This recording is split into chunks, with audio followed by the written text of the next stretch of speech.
The final speaker for the morning session is the Executive Director of the National Affairs Office of the Church of Scientology in Washington, D.C., Ms. Beth Akiyama.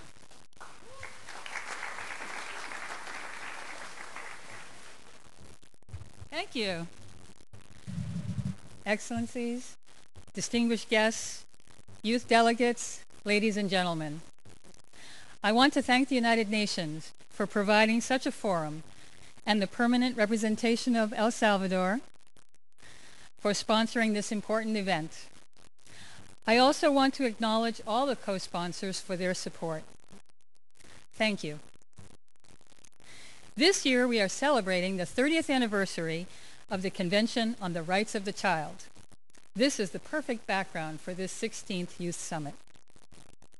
The Convention on the Rights of the Child protects the rights of all children everywhere to be free from discrimination, violence, and neglect. The Convention also addresses that they have a right to education. These 2 points, protection from discrimination and the right to education, perfectly encapsulate what this 16th Youth Summit is about. Statistics explain why it is so urgent. Every day, 33,000 girls become child brides globally. Only 6 countries give women and men legal, equal work rights. This is not just happening in third world countries. In fact, 42% of U.S. working women have faced gender discrimination on the job. Kids are bullied in at least 145 countries. But here is what education can do with Youth for Human Rights education materials focused on the Universal Declaration of Human Rights.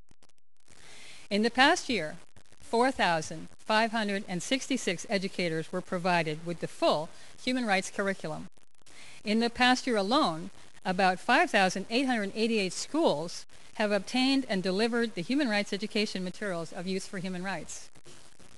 In the past year, over 774,000 youth have received booklets that describe the 30 articles of the Universal Declaration. In his opening address, Ambassador Ruben Escalante said that human rights affect us all. Human rights are important, and we can do something about them. We can do something in our families and our companies.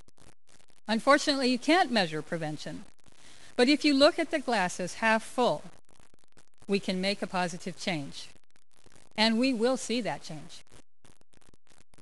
Thank you, Mr. Escalante. Youth for Human Rights is completely ready to take the challenge of bringing human rights education to El Salvador and anywhere to educate and engage youth and adults on their human rights. Mr. Ramos Horta also stressed how important it is that young people become advocates of peace and tolerance, adopting the Universal Declaration of Human Rights, and to have the tools to become leaders and create conditions that we are all striving for. Yes, Mr. Ramos Horta, Youth for Human Rights will continue to reach all youth in East Timor, who will continue and contribute in creating lasting reforms. And we will continue inspiring youth to become new voices for humanity to rise and carry the torch you have lit for the generations to come in East Timor and all over the world. I salute all the young human rights advocates in the room today, coming from 45 countries, as the leaders of the humanitarian movement that will change the world. Thank you.